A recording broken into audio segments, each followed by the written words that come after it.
Dahil nga kakatapos lang ng aming ride sa Auasen Falls, Sigay, Ilocos Sur.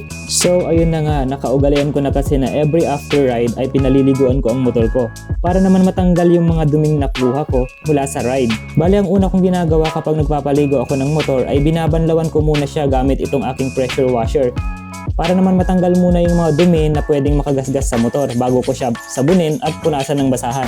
Then after ko banlawan ay sinasabon ko na siya.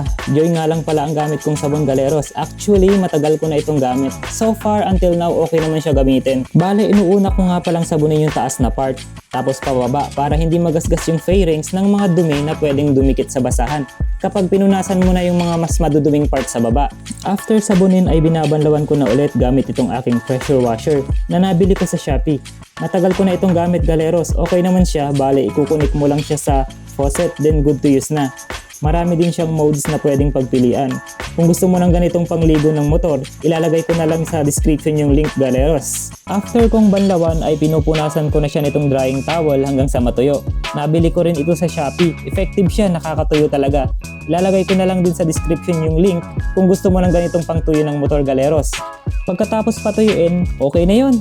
Or pwede din i-wax mo pa para mas kumintab siya, then ready na ulit sa ride.